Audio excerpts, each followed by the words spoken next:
And we have our chairperson, Dr. Ramandeep Singh. And I request Dr. Ramandeep Singh to take over this session. Thank you so much. Welcome once again. Yeah, thank you so much, Tanvi. So at the outset, I'll thank AOS and Dr. Partha Vishwas for this giving us a video-based update here. Nightmares in VR surgery. We are a lot of I mean, pretty young people. I'll also call myself young, and that Dr. Sangeet also young, because we are the company of 3 young VR surgeons. So we all have a alma mater. PGI is there, but Dr. Sangeet is trained VR from SN. So he's also part of the group. So we have nightmarish situations and nightmarish surgeries. We have some difficult surgeries and we have some out of the word surgeries. So we'll be presenting these videos, in an order. And we have chosen kind of, you will see the 4 topics there. First is we'll be talking about word beneath that, and there will be some. Then we'll be looking at some iatrogenic scares, and we'll be looking at the problems while we are dealing with the small eyes, because we have 2 young pediatric surgeons with us. And then last we'll have the always I like it that sometimes we go overboard to correct these eyes. Sometimes the small or the less is more. So these are the 4 topics we have. So we will start with the first videos, and after the end of the first 4 videos of the word beneath, we'll have a discussion, and we may answer your questions if some of them are there. So Simar, can we play the first video? I hope it's playing, sir. Yeah, it's playing. So this was a gentleman who came, old gentleman came with the trauma there. So he had this, eye full of vitreous, hemorrhage, and hyphema was there. Once I cleared the hyphema, then I realized that my video was not working. Then I asked somebody to record it. So once he started recording, by the time the cornea was clear, the chamber was clear. So I saw this, that there was a kind of a, large, aniridia type picture. And then I couldn't see the lens. So I was suspecting a globe rupture in this eye, and I thought the lens would have come out, because he came to me after 40 days after injury. So to my surprise, that I saw a mound there at 6 o'clock area, where the whole iris and the ciliary body was, tented down. So then when I really looked into it and really I dug up there, I mean, it looks simple in here, but it took me some while to, come up to the idea that there is a lens there.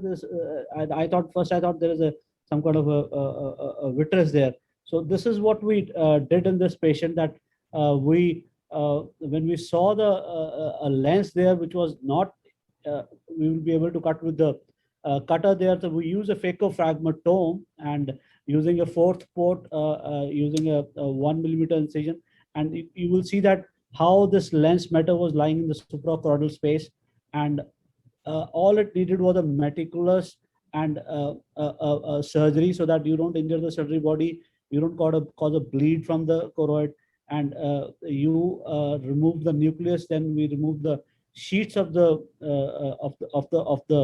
cortical matter, and you can see the sclera beneath, and there was a large ciliary body gap between the sclera and the thing. You can see the ciliary body and the sclera. And once the lens matter in the has fallen into the vitreous cavity, the real cavity, and then we went ahead and removed it from this area. So this was a very unique and a rare thought. I thought something has gone there, and how to deal about it. But once you know what it is, it was tackled very well. So did you do something for the ciliary body detachment? Yeah, so this was that. Then I went ahead and did a complete vitrectomy, gas tamponade. I did cryo for that, and filled the eye with the oil there, and it did well with the aphakic correction in this patient eventually. But yes, I treated the ciliary body detachment with the cryo. I did not use any buckle, or I did not use any suture, which is also advocated that you can suture it like we repair a aortodialysis. You can suture a ciliary body dialysis also. Right. But in the presence of this ciliary body detachment, injecting silicone oil, would there be a risk of migration of silicone oil into the suprachoroidal space? I just told you I did the complete vitrectomy, and once I did the fluid air exchange, once the ciliary body fell back to the sclera, because see, eventually it was a space there which was filled by the nucleus, and once we remove it went back with the air pressure, and it didn't happen actually in this patient actually.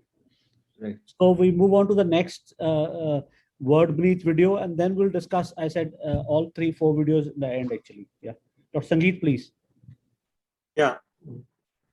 So this was a patient who had an intraocular foreign body, 24 years male, hammer and chisel injury, and it was a perforating eye injury with the intraocular foreign body. He has undergone repair earlier. So when we did vitrectomy, we found that there was a thick anterior posterior band, and the foreign body was nowhere to be seen, though it was present on the X-rays and the CT, which showed that it was there. So we did a complete vitrectomy, and then with the proper base excision was done, and we tried to pull out this band, but it was not coming out. It was going subretinally. So what we did was we did a chorioretinectomy around this band area. So what we did is 100% deep diathermy we did around this area. You put your diathermy probe to 100% and then start doing diathermy. And after this, we expose the choroid and the retina. We excise the choroid and the retina to expose the sclera. The whole of the tissue was taken up along with the band. So there was minor bleeding, which was controlled easily by the diathermy and easily. But once we took out the choroid, you see there was some hard feeling here in this area, and then you can see there was a foreign body here lying below the choroid here, and this was then separated. Once then we made an additional sclerotomy, about 2.8 to 3 millimeter sclerotomy we use in these cases, and then using a handshake technique, we lifted the foreign body using suction, and then transferring it to a foreign body forceps, we removed the foreign body through this sclerotomy. Suturing the sclerotomy, and then we did a fluid air exchange, and we did a laser around this chorioretinectomy site, and also 360 degrees. We did a 360-degree peripheral barrage. I prefer to do a 360-degree peripheral barrage in all my trauma cases. And this is 6 weeks post-op. The patient's vision was 612. His macula was healthy. We are still to remove oil in this patient. Thank you. Yeah, thanks, Dr. Sangeet. Quickly, we'll be discussing. I have a lot of points to discuss. Mohit, let's hear it from you. Thank you, sir. Thank you. There's another area where you need this thing, subretinal beneath areas. Yeah. Absolutely. So my video is not going to be as gory or as exciting as Raman sir's or Dr. Sangeet's, but this patient was suspected to have posterior uveitis, elderly female, unilateral posterior uveitis. Lymphoma was one of the things on our mind. So I took her up for a diagnostic vitreous and subretinal biopsy. As you can see, the surgery was begun under air, so that I could take as undiluted a vitreous sample as I could. And with the cut rate gone down to 800 millimeters, and the assistant actually manually aspirating, the cut vitreous, I was able to get about a 1.5 ml of vitreous out. And then I switched it back to fluid for better visualization. And this is the area temporal to the fovea, that dull yellow area that I could see. And with the routine endocautery tip, as you would do to make a retinotomy in any case, I entered the subretinal space with a passive 25 gauge soft tip, which was attached to a 2 cc syringe with the plunger taken out.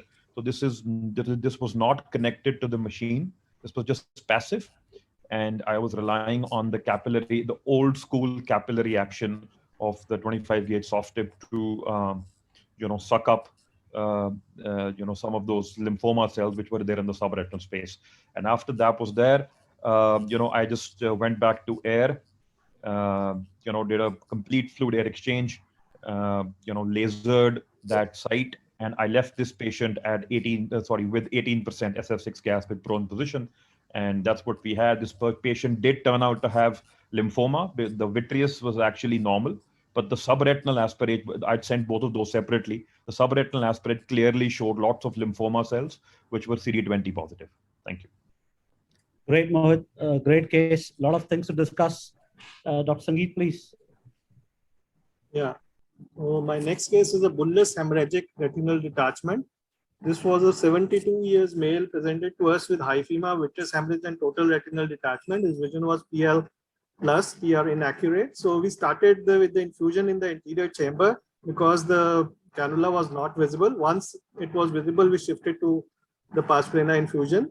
So we cleared off the vitreous hemorrhage, but you have to take care when you are clearing vitreous hemorrhage because the retina is sometimes indistinguishable from the vitreous hemorrhage in these type of eyes. So very careful separation of vitreous from the retina has to be done. After this, we did an endodiathermy. We made a small sclerotomy to drain the bulk of the subretinal fluid. In case if we make a larger retinotomy here, the whole blood can come out and it may obscure your view.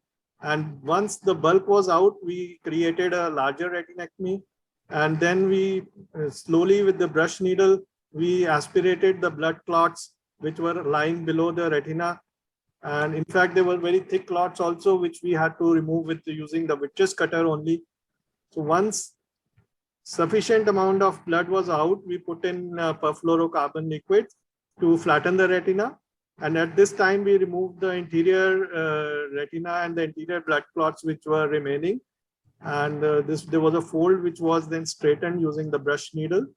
And again, laser was done around the breaks, around the retinectomy site at 360 degree. And again, the direct PFCL silicone oil exchange was done in this eye. This is 3 months post-op. His best corrected vision was 636. And now the patient had undergone silicone oil removal last week only. Thank you. Yeah, great, Dr. Sangeet. So I think it's time to discuss now. I think suprachoroidal lens is more of a wow factor there. I don't nothing much to the view relevant thing. I think Dr. Diksha has already asked. I will make sure that choroid and sclera are together only. Then I will use a thing like the oil there, and I will do cryopexy or do something to cause it adherent there. So coming to Dr. Sangeet's case, Dr. Sangeet, the chororetinectomies are new to India. Yeah, but they're not new to the world. They're not new to the world. Absolutely, they're not new to the world. So the first report, something Dr. Cohen in 2003 started. So my question here is, do you do surgeries under GA or LA? Or do you ask for something from the, how do you do it? No, I do it under local anesthesia only, not under GA. Until is there any limit there that this much of chororetinectomy? Because, a large tumor, if you want to remove, they do low volume, that kind of a surgery. So is there any limit in these surgeries, or they can be done in LA? All the surgeries? If you are doing it peripheral, I would suggest you limit yourself, because if you are going very close to the vortex veins, then there is a good chance of getting a PAVE syndrome, the venous embolism when you do a fluid air exchange.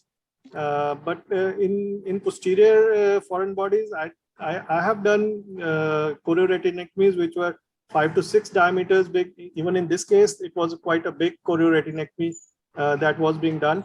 But I don't think there was any other option in this patient left besides using the. So you say it's difficult.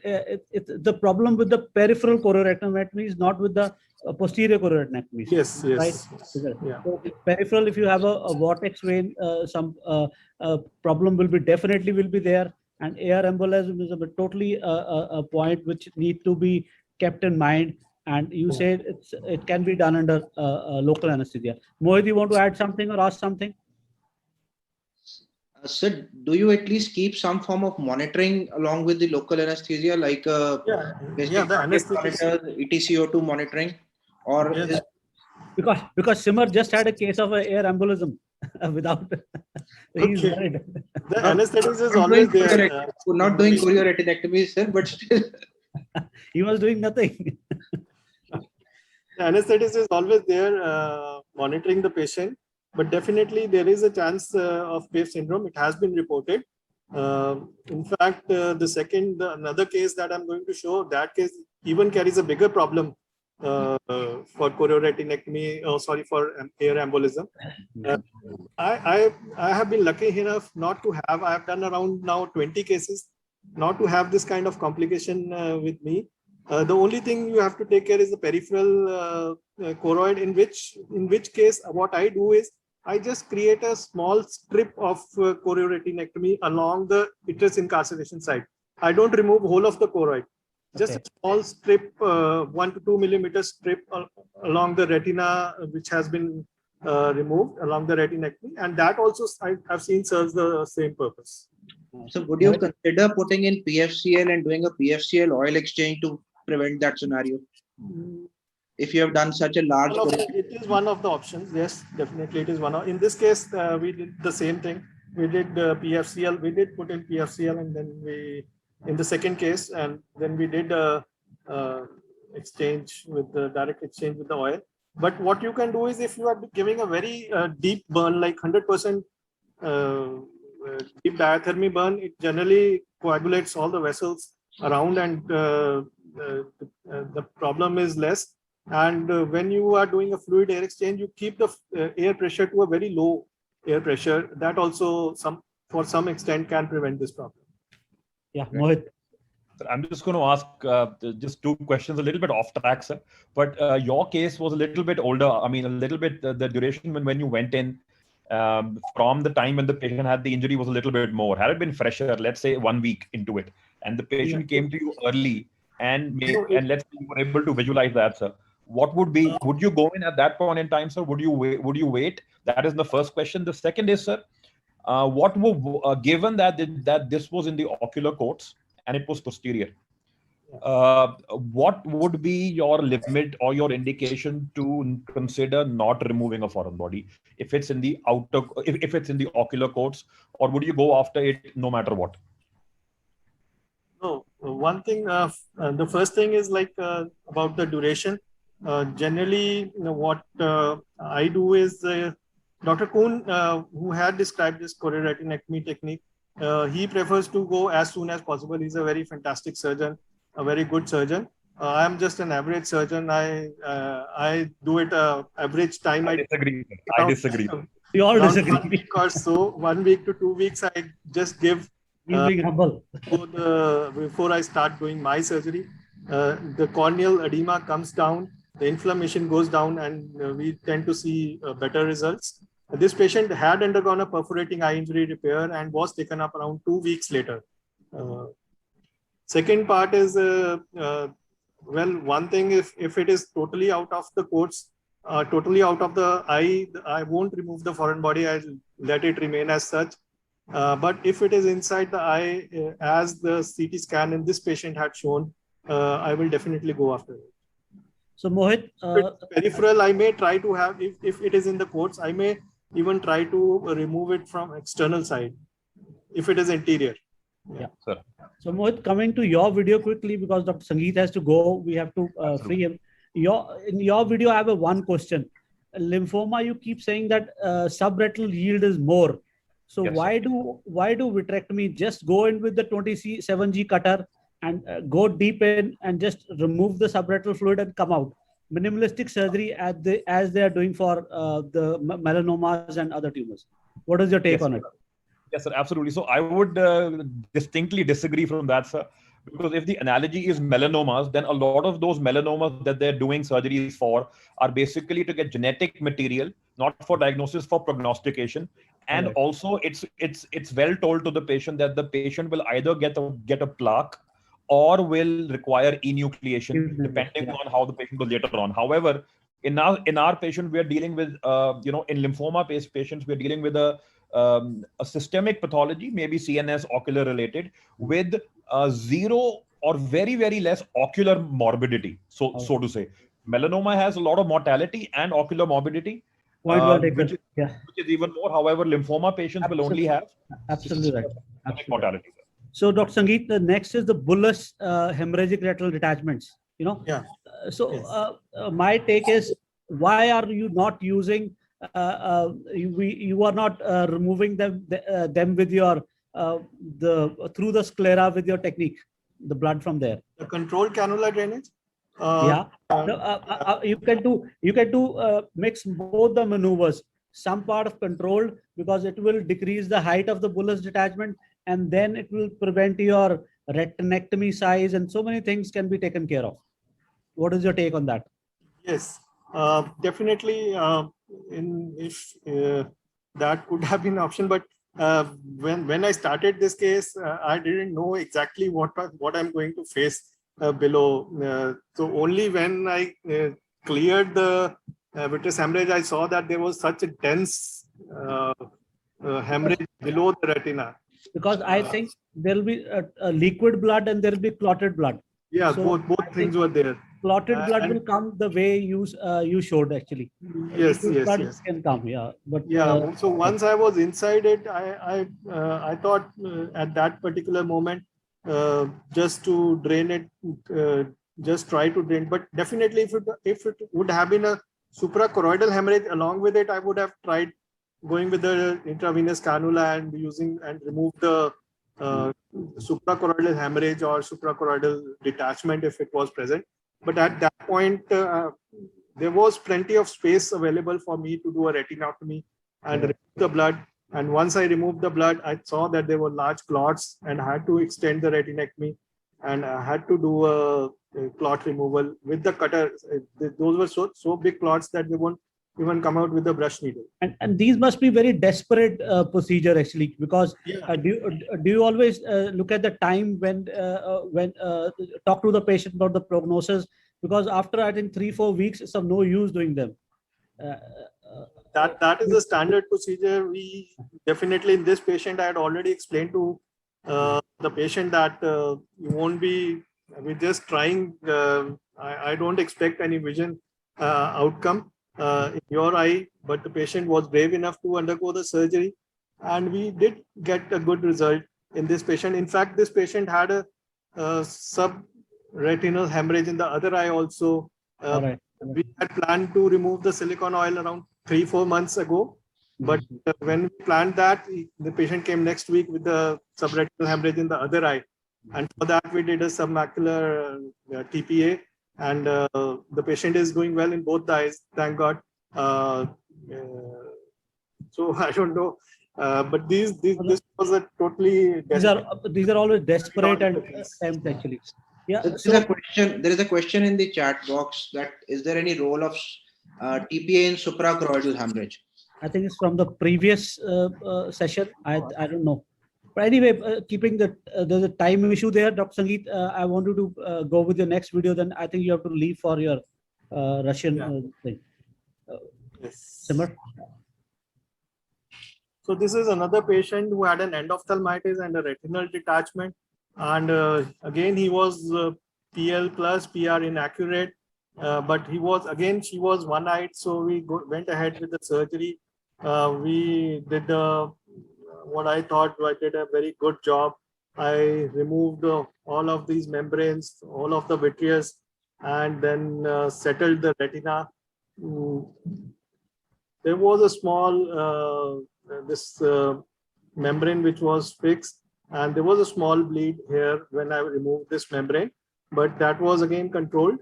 The posterior hyaloid was peeled off to the extent possible. I think I thought that we had done a very good job. We settled the retina and we put in oil, and the patient recovered a bit of vision. She was one-eyed, in fact, and I took her up for silicone oil injection, silicone oil removal, and you see the removal was very smooth.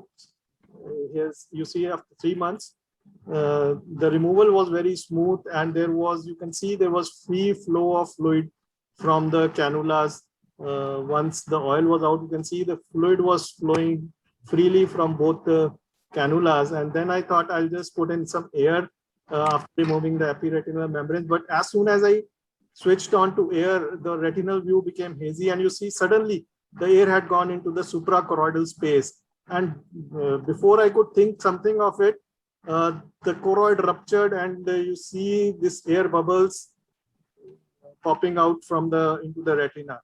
And I again checked, the cannula was still in the vitreous space.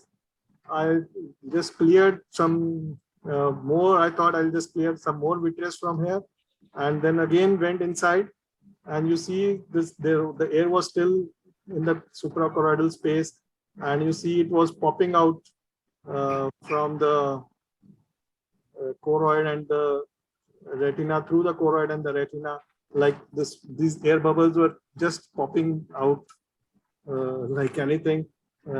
First of all, that was a very scary moment for a minute. I thought what to do now. Again went in, cleared all the things. Then I thought I'll just push in air and more air, and did a 26 gauge needle, used 26 gauge needle to remove the suprachoroidal air. So the air then again that pushed that I was injecting in the vitreous pushed the suprachoroidal air out. Then I lasered the rupture site all around, and I did a 360-degree laser also. And then silicone oil was injected under direct observation, because I was worried whether it will go through the choroid into the suprachoroidal space. This patient, though the patient is having a little bit of vision, the visual result was not as good. She was just able to see counting fingers close to face after this surgery. So this was one case which I was totally confused what to do while doing the surgery. Yeah, it was certainly a nightmare there actually. But Dr. Sangeet, we all are very fond of these trocar cannulas, but I still remember that 6mm cannula we had. So whenever we do these endophthalmitis or the post-traumatic eyes, they have a chances of formation of anterior PVR. I think because of the anterior PVR and the hyaloid and the exudates there, this cannula, the infusion cannula, was stuck somewhere actually. So when we were pressing it, it was showing that the air is coming, but once it was under normal this thing, so the things were not there. So I think it was totally cannula. What happens, Raman, is because these cannulas, what we are using in sutureless vitrectomies, one thing is we go obliquely. Cannula is in the scleral, and then we go, so very little amount of cannula is inside the vitreous cavity as such. And, what happens is when the fluid is coming, there are some fibers. Whatever you do in endophthalmitis, you are leaving vitreous behind the pars plana area. You don't go so close. You don't do a very extensive vitreous-based shaving. So in these patients, especially in endophthalmitis, a lot of vitreous is left, which forms some membranes in that area. So what happens is when fluid is on, the fluid just flows through the membranes from the sides of the membrane, and there's no problem. But as soon as you switch on to the air, what happens, due to the Newton's third law of motion, the air pushes the fibers which are in front of the cannula, and those fibers exert a similar force on the cannula behind, and that pushes the cannula out. And this cannula is not sutured, so it just moves out a little bit. And then this problem happens of some kind of suprachoroidal air, or sometimes suprachoroidal silicone oil also in these patients. I think that is the main reason why it happens. So we have to be careful in these patients. In fact, we have to make a protocol that we all have to check our cannulas when we are shifting to air in these type of patients. Yeah. So Mohit, what is your take if you are planning to suture the sclerotomies? So would you go oblique way, or would you do a single insertion of the trocar cannula? What is your take? So, sir, I suture all my sclerotomies. I do all of my cases exclusively 25 gauge, irrespective. I suture all my sclerotomies irrespective of old, new, All right. Supra old, absolutely brand new pack. Why? oil- What is your take on that? Why? So I do a biplanar. I go biplanar, but not biplanar to the extent that they say and recommend that you have to go about 10 degrees initially for your initial excursion at the angle, and then I go as comfortably as possible so as to ensure it doesn't keep coming out. But since I suture left right, I suture everything. So for me, I don't make uniplanar, but I don't go as obliquely as they would say for a sutureless thing, sir. And I just had to make one comment before Sangeet sir leaves, that if I personally am not a fan of chorioretinectomies, but if there was any patient that needed a chorioretinectomy, sir, that was that patient, sir. Just saying. Yes, maybe, but at that time I was totally confused. I was like thinking of finishing the case somehow. And, I agree, sir. I agree. I'm just being the devil's advocate, sir. Dr. Sangeet, thank you so much. thank you, Raman. Thank you, Simar. Thank you, Mohit. Thank you, Diksha, for having me here. I have to leave, and I'm sorry I have to quit the session. I have to leave the session midway. I'll definitely miss it. Thank you, sir, and all the best. All the best for your other sessions, sir. Thank you. Simar, can we have the next video? So this is the situation actually, just a short video, that this was an eye which was previously operated outside. And after I finished the vitrectomy, moment I, took out the last port, and it started bleeding there. Though I took care that I do not, make this port near that large conjunctival vessel, but still it started bleeding, and it bled so much that it started bleeding into the vitreous cavity, and then it started bleeding into the anterior chamber. So this is this is a very, very small video, and this is I really sometimes feel that whether we have to go back in. Simar, have we completed that? Yeah. Yeah, it is this much only, sir. I just got it back till here. Yeah. So can you play it again? The red, I'll play it again. So this is this was an air-filled eye, and which I left, and then will you see that there was a bleed from the conjunctiva as soon as I removed my after 30 seconds I removed these buds, and there was a bleed there which I couldn't even try to control with the cautery, and then you will see that it has started bleeding inside. Yeah. So I already told you the dilemma, and we will discuss about this case once we have presented the other videos. We'll go ahead with the next one. Dr. Mohit, are you there? Yes, absolutely. Please. Yeah. So this was again. This is a full thickness retinal fold. So I did a buckle for this superior bullous hardy for reasons best known to me. However, first post-op day, that's what the patient had. As a full thickness retinal fold with photoreceptor to photoreceptor orientation, and 2 weeks later didn't respond. So I took the patient up for surgery, did a standard 25 gauge, and you can see there are actually 2 folds. One is there. So the problem was 2-fold because I had 2 folds, if I can say that. And that was the buccal height. That was the localized hemorrhage that I had in the subretinal space during drainage. That was the, that linear line passing from the disc through the fovea out to the temporal periphery was the area of concern. So I used, trypan blue dye, stained the ILM, because the internal limiting membrane, the ILM, is what acts as like a memory or a skeleton for the entire retinal structure. And it's responsible for about 50% of the compliance of the retina. So if you want the retina to become more compliant, it has to come off. So I peeled it off, after peeling it off regularly as I did, put in the 4th port for the chandelier so that both my hands were free, had a 38 gauge subretinal Med1 cannula with balanced salt solution. And as you would do to induce a retinal detachment in macular translocation cases, that's what I did. I actually infused some fluid within the macula, but of course extrafoveally, because the idea is you do not want to inject directly into the fold. You want to inject far away and let the fluid in the subretinal space gradually go and open the fold as it did there.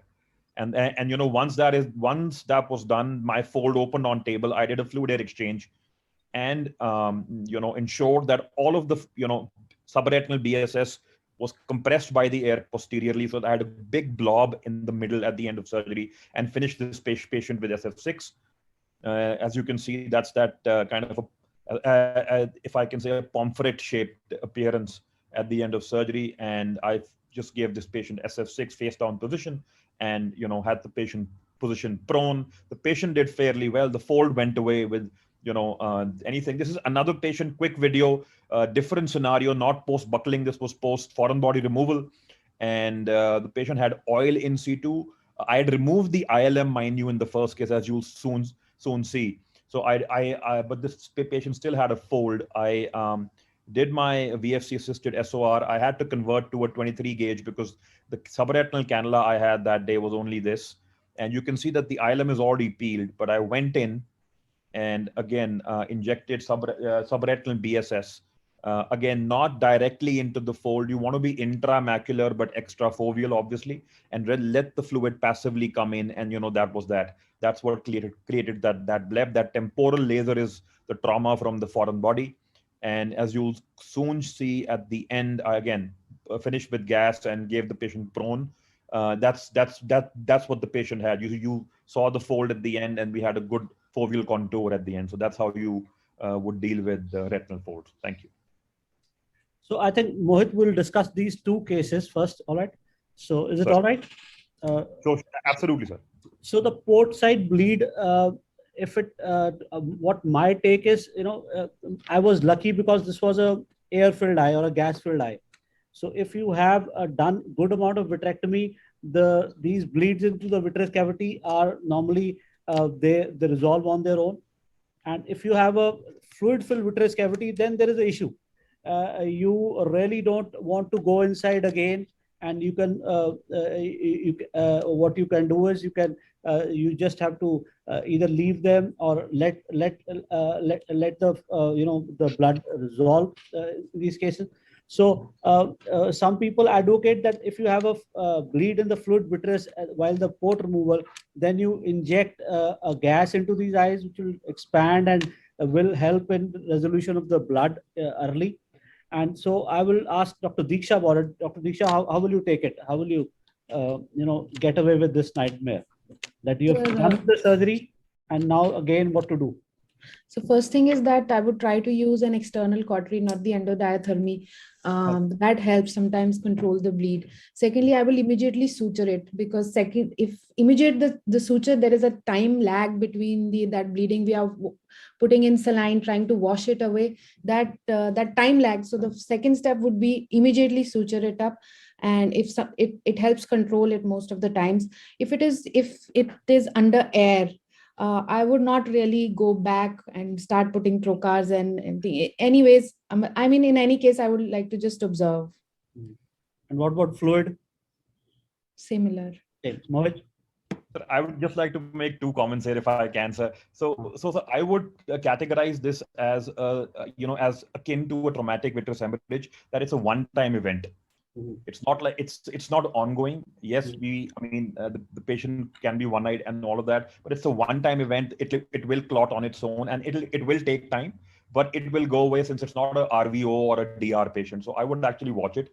And my second, just a little bit of a corollary on that, sir, if I can say, is, and although the analogy might not be perfect, but it's a good point to discuss, is that once we are doing an external, a scleral cut down during conventional scleral buccal surgery for SRF fluid drainage, if we see some blood outside, normally if there is some blood outside, generally you can be rest assured there'll be a ton of blood inside. So I think it's something similar to that, because of the pressure differential. Having said that, that scenario is different, in which we might want to do something, because that is under the retina, but here, since it's in the vitreous, I think we would at least I would just want to observe. All right. So Yeah, Diksha. I have another point that if we are sure of the kind of vitrectomy that we have done, that we have done a good vitrectomy, we haven't left a lot of hyaloid, I won't do anything. But there are certain situations, like for me, for an ROP case, where I know there will be a lot of hyaloid remaining and there will be a lot of vascular activity ongoing. In that situation, if I have a significant bleed, I will go back and clear it up. Simar, you want to add something? So I just feel Dr. Dogra always used to pass last port. He always used to pass that suture, and I've kind of done that always. When the infusion port is coming out, pass the suture around it, tie it, and then ask your assistant to pull that port out. So as soon as that port is out and your suture and all the bleeders get sutured along with. Absolutely agree, because I don't agree, sir. Sorry. So because that could happen at the first port. but Mohit, What if that happens at your first port? But I think That's good to prevent hypotony, but the bleed could happen at the first or second port. So you can do it for all the ports. To prevent hypotony or leak, but it's not going to prevent bleed from the first or second port. No, I'm saying so you can do it for all the ports. Yes, then that You has can do to it be for all the ports. Yes. I think So that has to be clearly told. That has to be done for every port. I think what you have to remember is the kind of redos we are doing, the chances of the vessels, large vessels there in that area are there. So avoiding that previous site is also very important in these patients. So coming to the Mohit's video, the Mohit retinal folds, have been greatly. We don't talk about them much, but they are the complications seen in case of patients where you have bullous detachments. So my take is, my question to you is, when to operate and whom to operate? Yes, sir. What is the time there? You have some time there. Yeah, absolutely, sir. So there isn't a tremendous amount of data on this. There is some data, and I have some experience. I have now 4 patients that I have done. So based on that limited published data and my even more limited experience, I would say a full thickness retinal fold, which is passing through the fovea, I don't think there is any merit in waiting. Even if it is parafoveal, the patient will have significant amount of metamorphopsia, and there is no point in waiting. When I say full thickness, the OCT determines its full thickness because the inner retina is bent into a hairpin loop. There is reduplication, and the outer retina, the photoreceptors are actually like that. They are tented close. Inverted V and I. Yeah. Absolutely. A hairpin bend of the inner retina and photoreceptor to photoreceptor orientation outside. If it's full thickness, which is the OCT will show, and it's passing through the fovea, or it is parafoveal, okay, I don't think there is any merit in waiting, sir. It does nothing to anybody. They will open even up to 2 to 3 to 4 weeks, a month later on also. But the visual acuity recovery, because the excellent visual acuity recovery that has been reported by some of the Westerners have been when they went in within 3, 4, 5, 6, 7 days, a week, and they get back to the vision to the tune of 6/9, 6/12, 6/18 with excellent N9 to N12 near vision. I think you have to leave. Yeah, I think you have to leave aside your ego and talk to the patient and go in fast. Absolutely, sir. Absolutely. Diksha, you have a point? Ma'am, you're muted, ma'am. Sorry, I wanted to ask Mohit about the role of ILM peeling. Would you recommend in all cases? Because sometimes, like in the other case, you showed simply an injection of the BSS subretinally followed by exchange and gas flattened there. So which cases would you do an ILM peel and which will you not? Yes, ma'am, absolutely. So again, ma'am, the second case, ma'am, I actually peeled it already. Yeah, I peeled the ILM. So I'm the complete contrary of Dr. Sangeet. He does chorioretinectomies. I, for posterior trauma, do wide ILM peel in the first surgery. So I did that in the first surgery. That was actually part of the video. I began this surgery by injecting OcuBlue to see whether there was any dye or not, ILM or not. There was none, ma'am. But had I not peeled it, I would have definitely peeled. And the rationale for that comes from histopathology, that the ILM undergoes metaplasia. And it is, if after any kind of hyaloid removal or anything that you have done previous surgery, there are micro rips in the ILM, similar to a ERM formation. The ILM also has the ability to undergo metaplasia and is responsible for the memory of the retina. Once you remove it, they say up to 50% of the compliance of the neurosensory retina increases. So it can go down or up or wherever you want it to go. So anytime I want to induce a bulla, a ridge, or a bleb, and that's also what they recommend, ma'am. I'm sorry, I'm taking some time, but just quickly answering. For subretinal gene therapy, they in fact recommend, and initially in the initial parts, for those extremely tough eyes with foveal atrophy, thin retinas, they did recommend initially.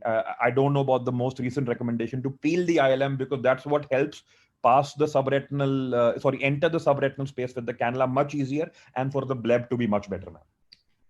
So Simar, we move on to your video now. Yes, sir. So this was basically a ophthalmic retinal detachment with a white cataract, one-eyed child. You can see the diameters were 13.5 and 14.5 millimeters. I put in a wide encircling element 242 to support the vitreous base in this case. And after doing that, went in directly into the lens, started a lensectomy. The anterior capsule had a plaque. I made an opening in the anterior capsule at this time to kind of enhance my view for the rest of the surgery. So I had a good opening in the anterior capsule here.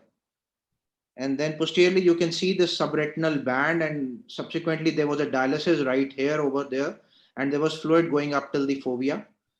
And the hyaloid came out very nicely.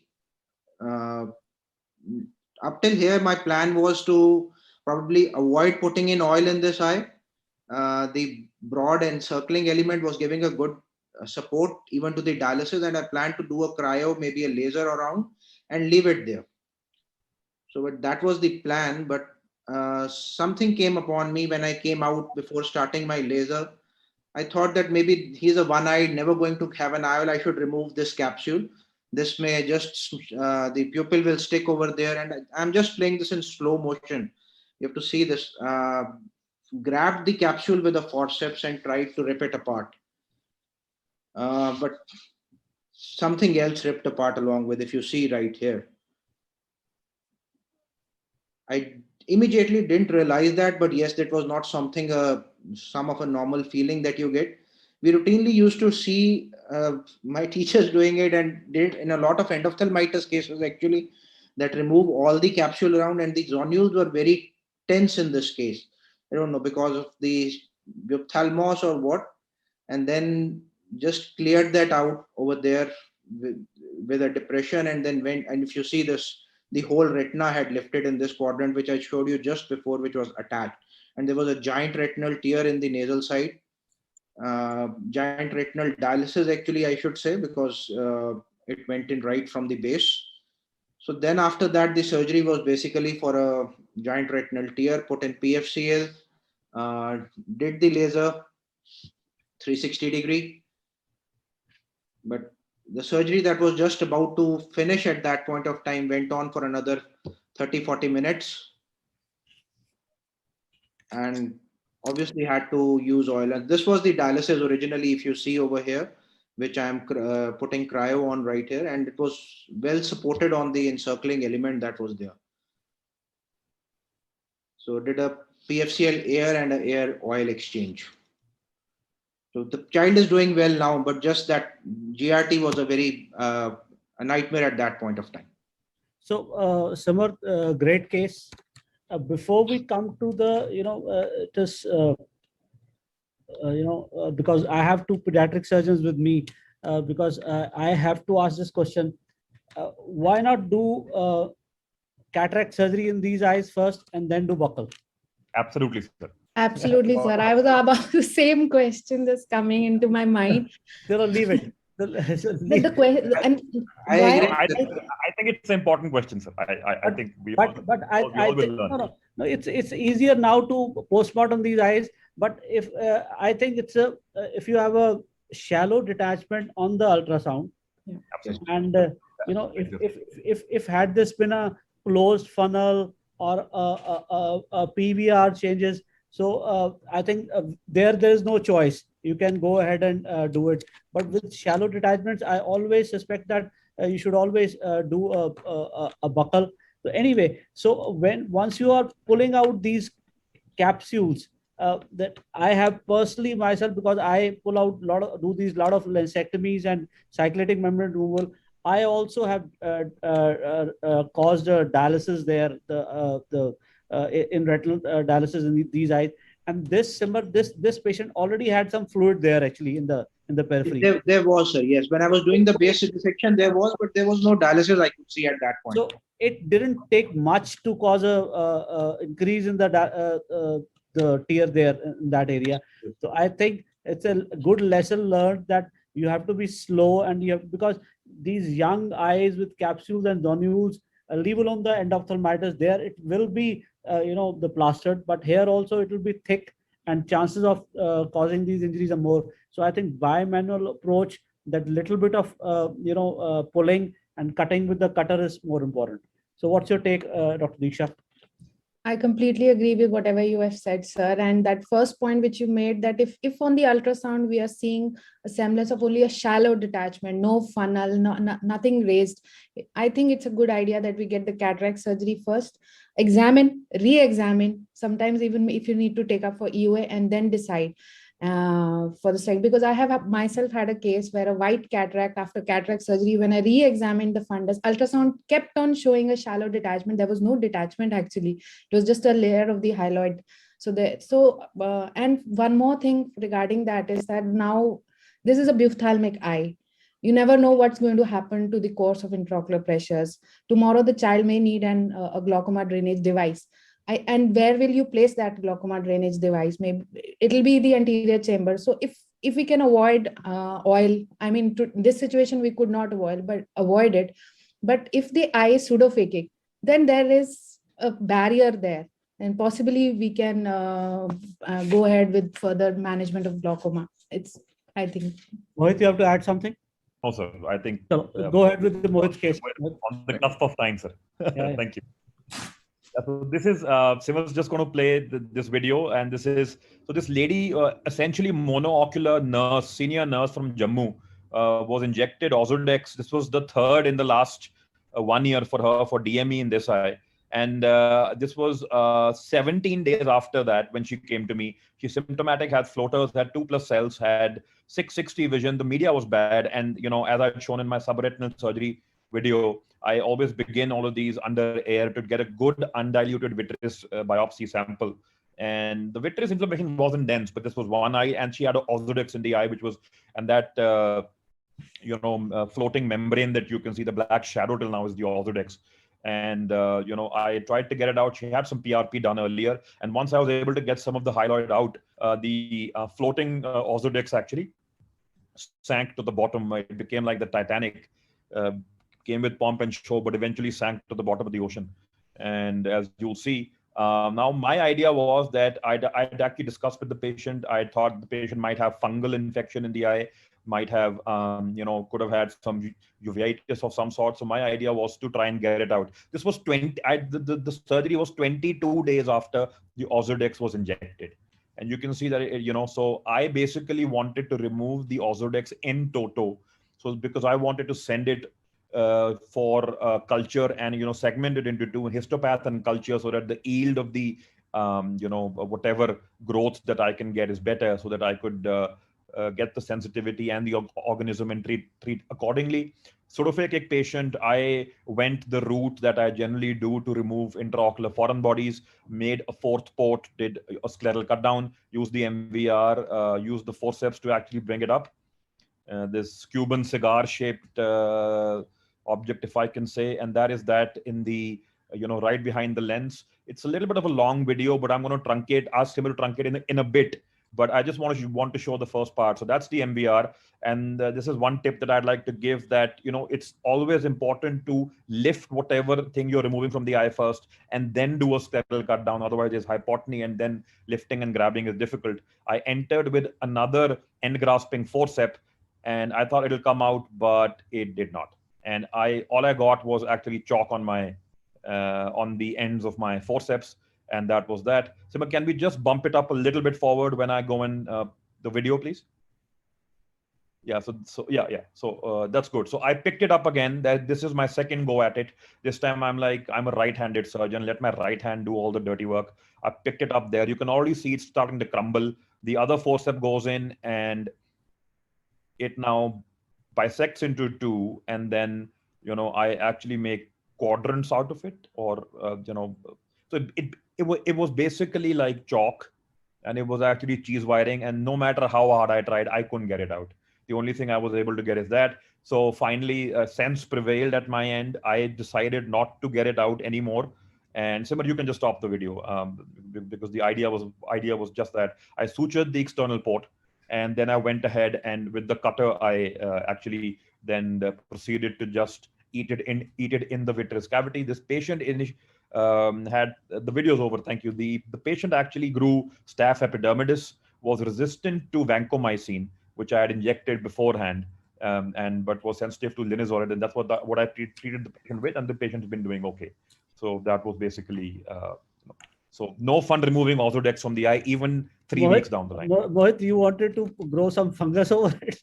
Why do you want So because with I think it's just ingrained in our head that with a lot of these steroids in the eye, we have seen all kinds of things going on, sir. We've seen really bad dual mycobacteria. We have seen bad. I've seen macular CMV retinitis. We've reported both of those, sir. And you've recently seen the worst toxoplasma ever, sir, which you've done surgery for. So I've not ever seen a good infection with the Ozurdex, sir. So next time you want to remove it, it's just an idea just came to my mind. You want VFC suction with a 21G. I mean with a cannula without silicone tip, and you apply suction over it. It will engage, and you take it out. So I think it should come out. I agree, sir. I'm not going to remove it in the future, sir. I'm wiser now, sir. I'm not going to do it. But yes, I think one thing which can be cut with the cutter, and I think it's very difficult to hold these with the forceps. I think that way, I think it was cheese wiring, sir. Would the cutter in a low cut rate couldn't cut it? But no, he cut it. The idea was not to send it for culture. You wanted to send it. Haji ma'am, the only premise in my mind was to because I could see that there was something around it as well, that the culture yield would be better, and I would be able to get what the organism is, because if you said the source, it's always better. If there was no dilemma that I could have eaten it, man. So, but I'm wiser now. So the idea is not to take it out of the eye. It's not easy. Take it out with the forceps. Forceps. I think let's go. I think we have about 30 minutes left, so now. Yeah, go ahead, please. Diksha ma'am, please. We are just discussing some pediatric cases and the challenges. Actually, they're all kind of nightmares because they are difficult to handle in itself. So this is an 11-year-old with the decreased vision left eye along with outward deviation and presenting visual acuity 3/60. Next slide.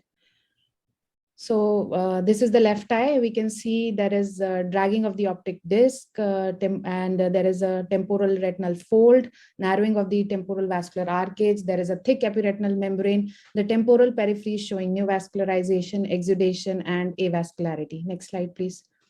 Confirmed on the angiogram that this is a case of FEVR. Next slide, please. This is the OCT which showing thick epiretinal membrane in layers and causing traction on the macula. So we decided to take up this case for surgery. And this is the surgical video. We began with the core vitrectomy, followed by staining of the posterior hyaloid with triamcinolone. And the main challenge here was the thick adherent this hyaloid along with the epiretinal membrane, that it could not be lifted in a single go, and you'll see soon that it had a vascular element to it. There were some points of ooze, so I had to eat it up piecemeal and very carefully, because this part of the epiretinal membrane that is now being shown was directly over the macula. There was a fold. It's not very clear, but there's this fold of a temporal retinal fold going along.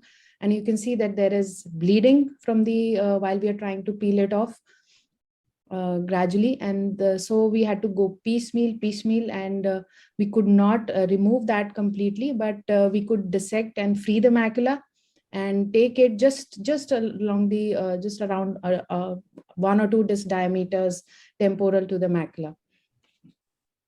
And then if you can see here that we can clearly see the edge of the limit where we could peel the hyaloid, beyond which it was absolutely tetherant and we could not peel off. So let alone think of ILM peeling in this case. And then this was followed by just kind of trimming the vitreous from the edge of the new vascularization and the edge where this exudation was there.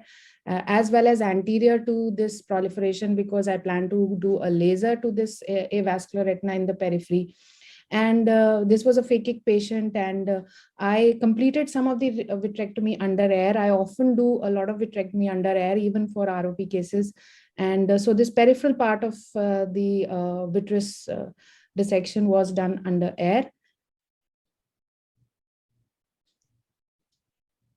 So this video just highlights the difficulty in removal of the posterior hyaloid membrane, the challenging situation that is there in cases of FEVR.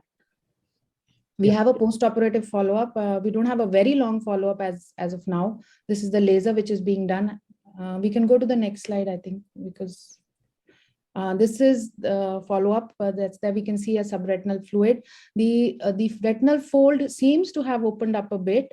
But I think this is just around a month and a half after surgery. So we are still waiting to see whether this will open up down the line. Okay, Simar, please go ahead with the video, then we can discuss both the cases. Yeah, so this was a case of Coats disease. This child, actually, we had done laser initially, had stage 2 Coats, and then given him an anti-VEGF, but this kept on progressing. This is a 1-year-old child, and you can see this bullous detachment right behind at the lens. So the idea here was to try and salvage this eye, maybe structurally, maybe not visually. So we decided to do an external drainage and chandelier assisted cryopexy for this patient. And after tagging all the muscles, we did make an interior chamber entries to maintain the globe while we are trying to drain it, because that provides for better drainage. I made a drainage site interiorly first that did not drain at the insertion of the muscles, went in further posterior at around 8 millimeters from the limbus. And then here you can see this straw colored fluid coming out with some cholesterol crystals, which are not very clear over here. So we were able to drain it, and it drained for quite some time. A lot of fluid came out. And at the end of it, you can see that bulla that has gone back. There was another challenge with this interior chamber deepening with the phakic condition of the eye, put in a chandelier, and you can see this retina has kind of attached. And under direct visualization with the chandelier, we identified the areas of the telangiectasia and applied cryotherapy to them, 360 degree, wherever we could visualize them. Post-operatively, again, the retina had settled. We again did a fluorescein angiogram and supplemented the cryotherapy wherever it was required under general anesthesia. And ultimately, I think this patient had this was triamcinolone, which I injected to keep the fluid down, at least for the initial some part. And we had a good structural outcome in this patient. Great case, Simar. Now moving on with the discussion with the Dr. Diksha's case. RD in FEVR is very well reported that people have done RD for the rhegmatogenous RD or for the traction retinal detachments. So Dr. Diksha, excellent surgery, but I still feel because now for the chronic RD, we more and more we are doing ILM peeling. So if you would have done ILM peeling in this case, that could have been actually 101% job. So this is what my take is on your case. Mohit, you want to add something? I would like to agree, but I do admit it's very difficult to peel ILM in these eyes. I've actually burned my finger once. It's very difficult to peel ILM in these eyes, but I would have tried once, sir, and not. I have done ILM peeling. I have done ILM peeling in the PHPV eyes, and they have done really. It's difficult. It's very difficult. But again, it's a possible scenario. But I'm yet to see that because the numbers are so low. We don't know exactly what is working here. But if we are removing ILM for chronic RDs, so why not give these eyes also a chance where you have removed sheets of vitreous, because these sheets of dysgenetic vitreous are known in case of FEVR. You have to remove this thing. So I think if you remove ILM, at least you are sure that you have removed everything, or you use a MIOCT. But again, excellent case, Dr. Diksha. Coming back to Simmer, it's amazing. I mean, if you have a fluid, in these eyes, people let these eyes go into stage 5 and phthisis. I think we should all try and salvage this eye. And this technique of removing the fluid from the subretinal space and on the table doing cryo and laser is excellent. Dr. Diksha, please add something. Agree, sir. Agree, sir. We have to take up these cases now. Because I know that. So it's important to talk to the patient and tell them that, at least the parents, that this is for the structural outcome. Absolutely. And not for the visual outcome, so that they are very clear at the outset. Absolutely. And also before intervening in any eye with Coats disease, it is absolutely essential to rule out retinoblastoma in as many ways as you can, whether Absolutely. It is MRI or whether it is ultrasound or whatever way you can. We have to be as sure as we can. Okay. In addition to that, sir, we have to really counsel the patient that despite everything, recurrences can happen. Yeah, so despite it attaches and everything, we can have a total exudative detachment coming up in a year or two. So those things should have to be counseled to the patient.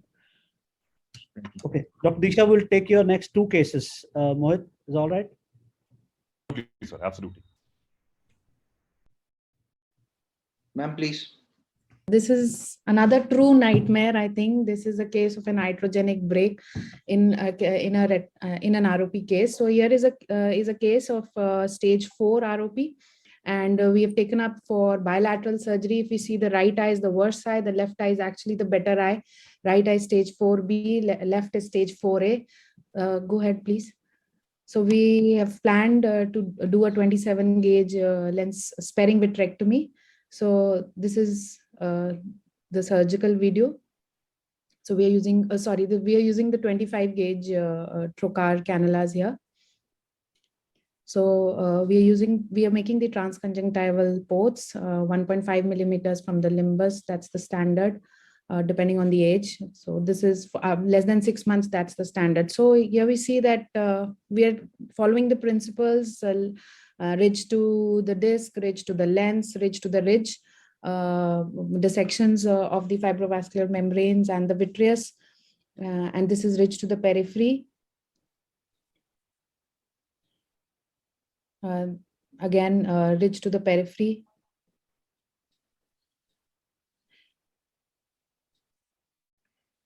So again, this is just showing. Can we move forward a little bit? Yeah, so this is where it happened. Just this a nightmare. We see a large break just close to that proliferation, very, very close. And we already see subretinal fluid just coming up behind that.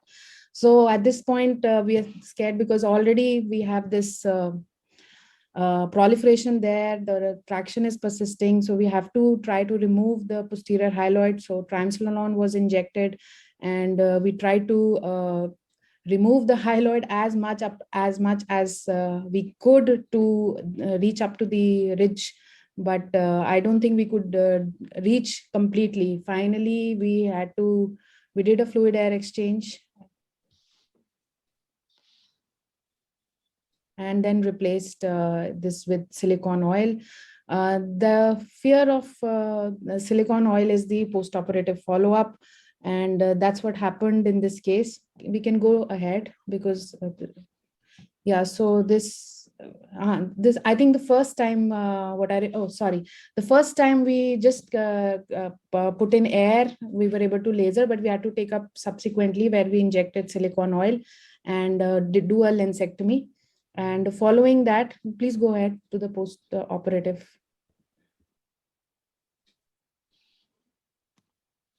In this, we did a more complete, we could do a little more of the hyaloid removal.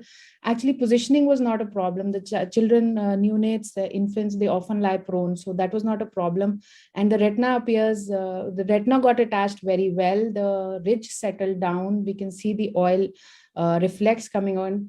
The problem was that within the next 6 weeks, the corneal diameter started increasing. There was a corneal haze, and we had to remove the silicone oil soon after.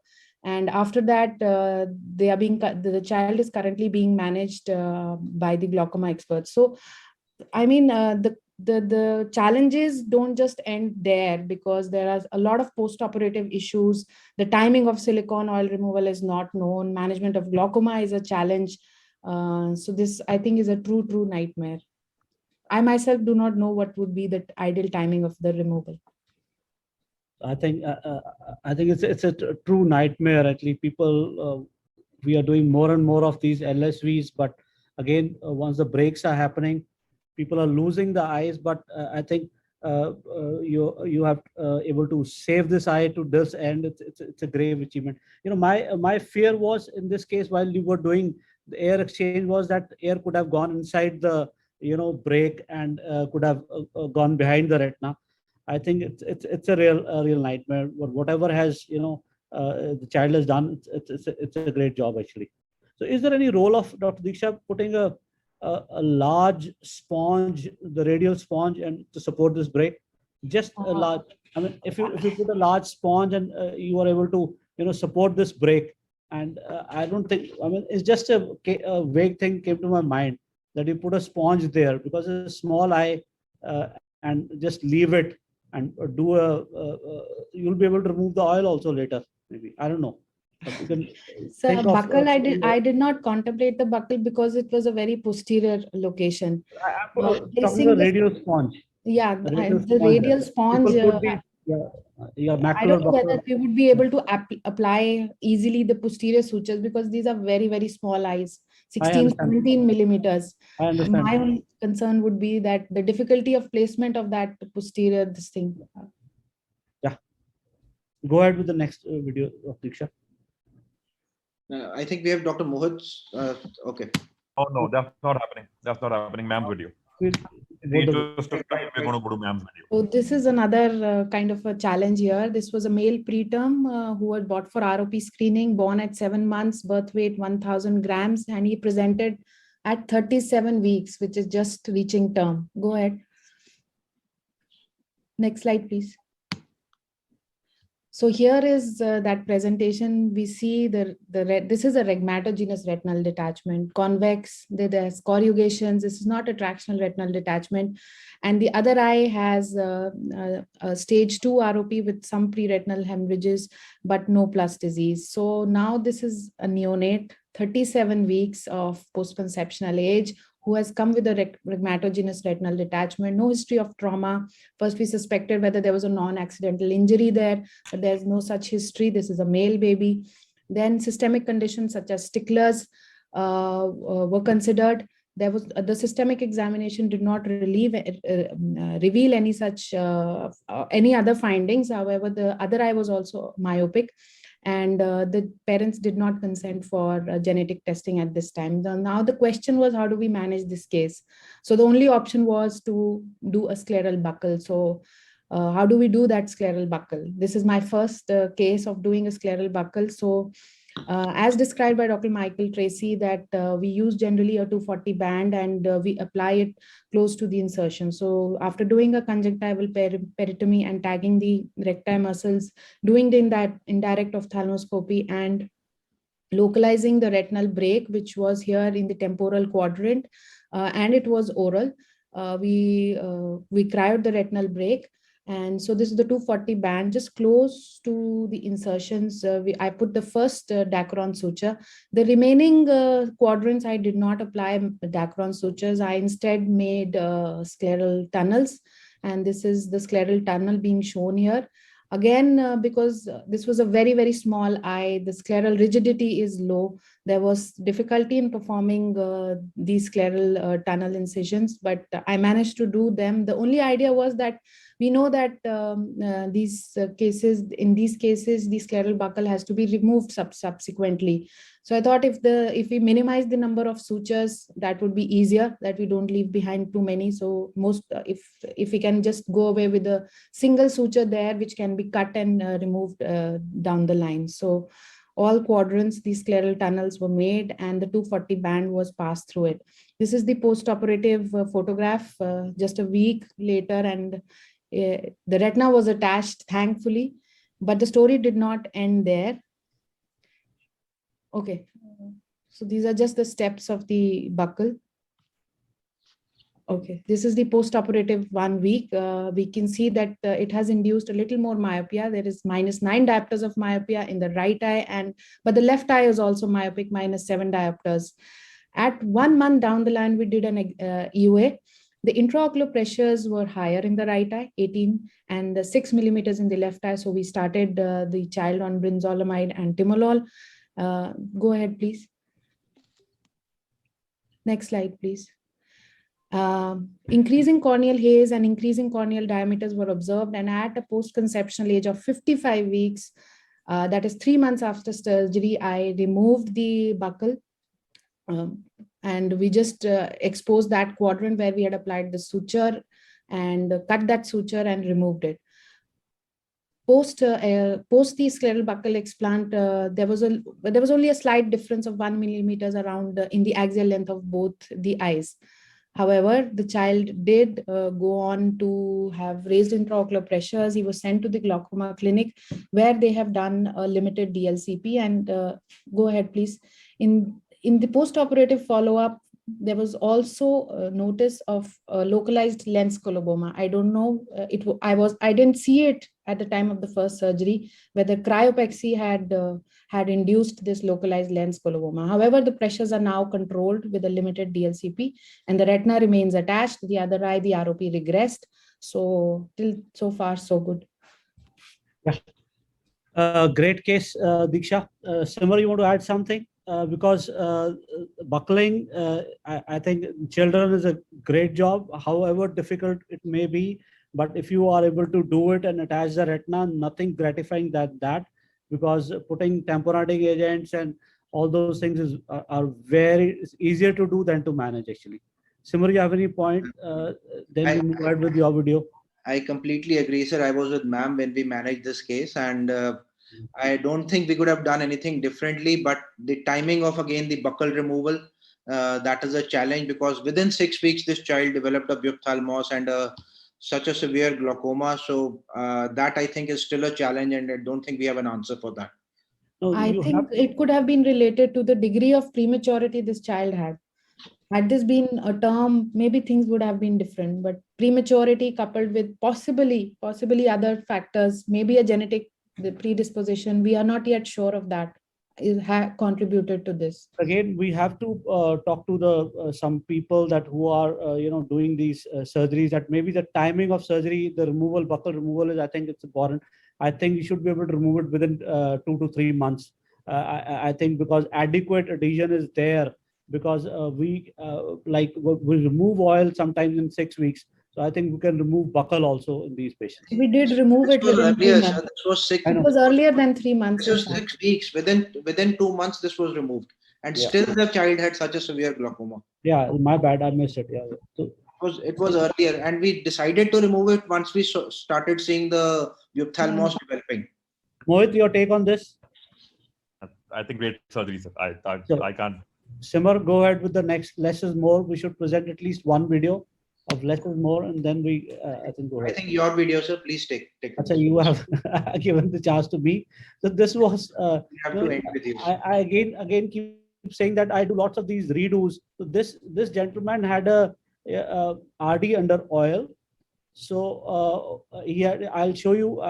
Once I go in. He had only 240 there. So I put a 279 there. I'll show you why.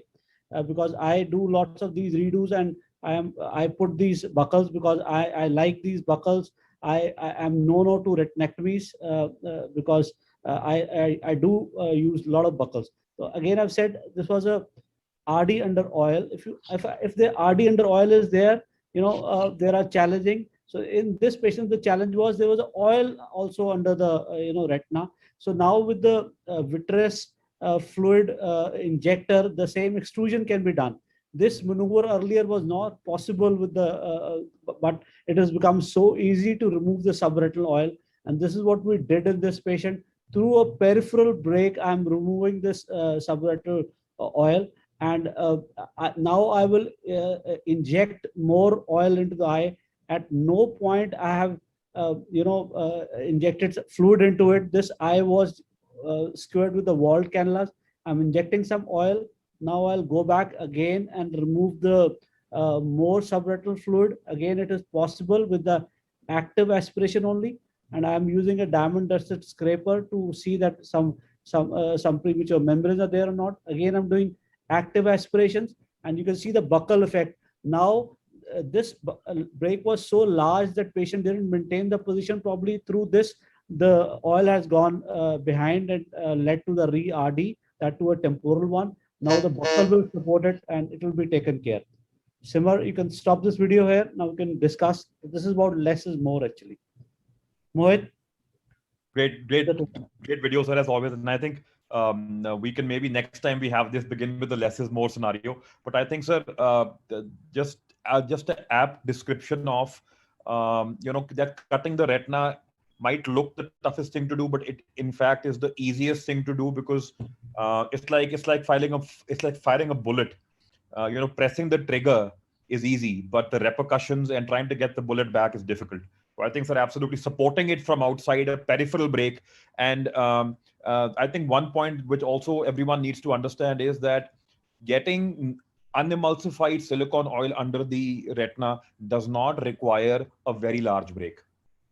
So you have traction, you can have a decently small break, and you can still get a humongous amount of oil unemulsified. Emulsified can go anywhere under the retina. So it need not be that you have a big break for a lot of oil to go in. Just a lot of traction or unrelieved forces internally, either sub or epiretinal, can also cause this. And I'll just take the opportunity, sir, to answer one question that's been asked.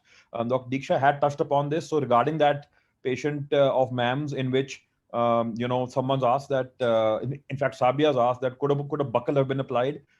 It's extremely unlikely, since the break was very posterior and those eyes in ROP kids are very small. So buckle was discussed, and I think the general consensus is no, because it was posterior.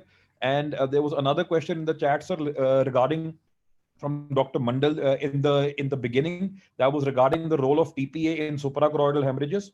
Absolutely, there is another school of thought.